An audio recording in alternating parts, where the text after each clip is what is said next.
एक बड़ी पुरानी कहावत है 99 के फेरे में पड़ना, 99 का चक्कर। कुल मिलाकर के 99 का चक्कर ये है कि जिसके पास थोड़ा हो जाता है, 99 हो जाता है, वो 100 करने के लिए परेशान हो जाता है। नमस्कार, प्रखर आस्था देख रहे हैं आप। मैं हूं आपके साथ विमलेश शुक्ल। आज एक बहुत रोचक कहानी मैं आपको सुनाने जा रहा हूं और ये कहानी बहुत ही प्रेरणादायक है। इसे अंत तक अगर आप सुनेंगे तो आपको लगेगा कि हाँ, जीवन में धन ही सब कुछ नहीं होता। एक बहुत धनी सेठ थे। उनका नित्य नियम था कि सुबह रोज प्रातःकाल उठना और वही सामान्य धोती हाथ में एक लेना, अंगोछा कंधे पर डालना, लोटा लेना, गंगा जी चले जाना। नित्य गंगा स्नान किया करते थे, घर में आकर पूजा पाठ करते थे। लेकिन वो सब को जो भी उनका था वो सब करीब करीब दिखावा ही था। और चूंकि धनी थे, अच्छा खासा धन था, तो उन्हें लगता था कि इसमें बंटवारा नहीं होना चाहिए। माया के प्रति मोह उनका ज्यादा था और ईश्वर के प्रति लगाव तो था, अनुराग नहीं था। एक दिन की बात है, सेठ जी गंगा स्नान कर रहे थे, तभी एक बड़े सिद्ध संत वहां पहुंचे। टहलते टहलते सेठ जी को उन्होंने देखा, गंगा जी से वो निकल रहे थे, तो उन्होंने सेठ जी को राम राम कहा। सेठ जी मुड़े, दाहिने बाएं होने लगे। सेठ को लगा कि अरे बाप रे बाप, अगर जवाब दिया तो महात्मा है, कुछ मांग न लें। तो उन्होंने जवाब नहीं दिया और महात्मा जी ने कई बार सेठ जी को राम राम बोला, लेकिन अंततः सेठ जी नहीं पिघले। उन्होंने राम राम भी नहीं कहा। अब तो लगा कि सिद्ध संत थे, उनको लगा वो तो सर्वव्यापी थे, ईश्वर के बड़े कृपा पात्र थे, जो चाहते वो कर लेते। लेकिन अब उनकी तो एक आदत थी, जो भी दिखता उससे राम राम करते। अगर कोई जवाब दे देता तो उनकी कृपा पात्र, उन्हीं की कृपा का पात्र बन जाता, ईश्वर की कृपा उनके ऊपर हो जाती। इतने सिद्ध संत थे। तो सेठ जी ने तो महात्मा जी को एकदम नकार ही दिया और उन्होंने कहा, सेठ जी ने, हट हट। तो महात्मा जी ने कहा, अरे मैं इस आदमी को राम राम कह रहा हूं और ये हट हट कर रहा है। लगता है इसको सबक सिखाना पड़ेगा, इसकी अंदर की जो प्रवृत्तियां हैं उसे बदलनी पड़ेंगी, क्योंकि ये तो बड़ा है, इसके पास धन तो बहुत हो गया है, लेकिन अहंकार भी उससे ज्यादा हो गया है। अक्सर आप देखेंगे कि जिनके पास धन हो जाता है वो बहुत डरे रहते हैं। उनको डर लगता है कि कोई कुछ मांग लेगा। वो गरीब से डरते हैं, साधुओं से बचते फिरते हैं, ब्राह्मणों से दूरी बना के रखते हैं, राज्य से डरते हैं कि कहीं कर न देना पड़ जाए, चोरों से डरते हैं कि हमारी संपदा कहीं लूट न ले जाए। और इतना तो ठीक, वह घर में जरूरत से ज्यादा संतान भी नहीं चाहते हैं। उन्हें डर लगता है कि अगली पीढ़ी में, उसकी अगली पीढ़ी में ये संपत्ति बट जाएगी। लोभ की इतनी पराकाष्ठा होती है बहुत सारे लोगों में।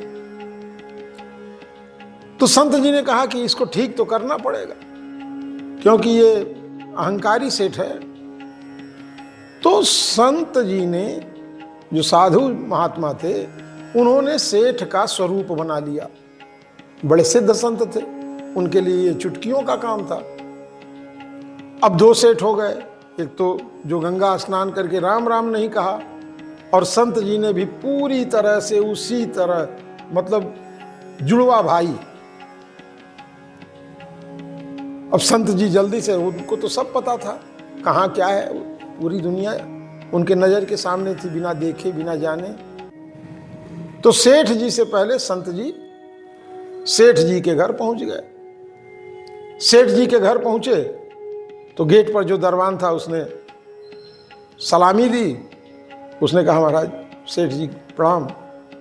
महात्मा जी सेठ बन गए थे, तो उन्होंने कहा हाँ।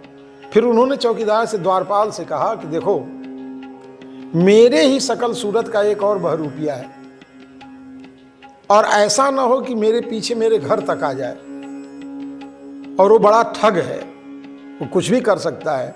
तो इसलिए अगर इस तरह की कोई गुंजाइश दिखे तो उसे अंदर मत आने देना।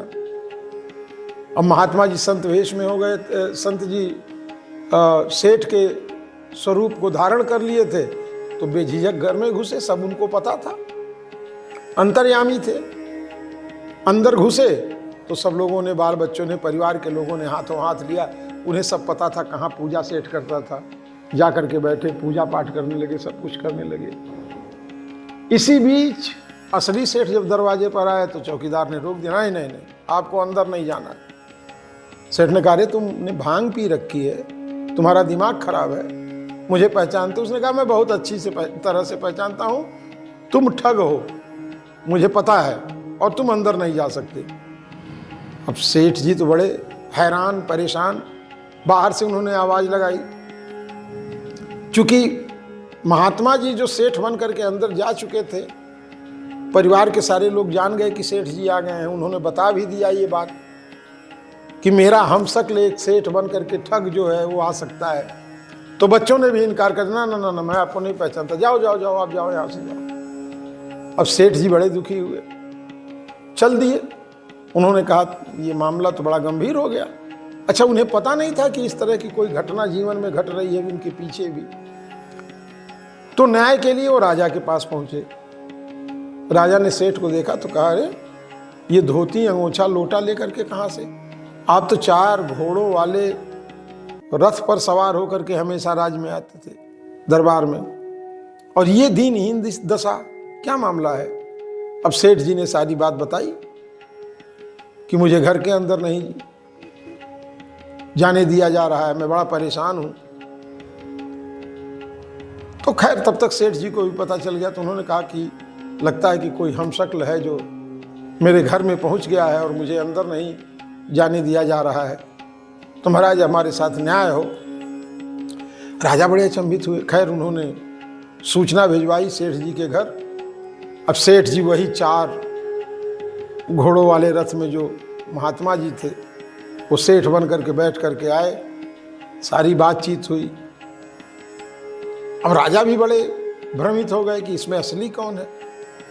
तो ये हुआ, असली नकली की पहचान कैसे की जाए? तो जो संत जी सेठ बने थे उन्होंने कहा, भाई वही मंगा लीजिए, सारा कागज पत्र मंगा लीजिए, उसमें कहाँ क्या लिखा मुझे याद है, अगर ये असली सेठ होगा तो इसको भी पता होना चाहिए। और फिर जब खाता बही मंगवाया गया तो जो संत जी सेठ बने थे उन्होंने एक एक पर्चा खोलना शुरू कर दिया। इस पन्ने पर ये लिखा है, इसमें शादी में इतना खर्चा हुआ, इस यज्ञ में इतना घी लगा, इतना दक्षिणा दी गई, इतना ये हुआ, इतना ये हुआ, सब कुछ। और वो जो बताते जाते थे वो बही में अक्षरशः वही लिखा हुआ था। अब तो असली सेठ जो था वो बड़ा परेशान हुआ।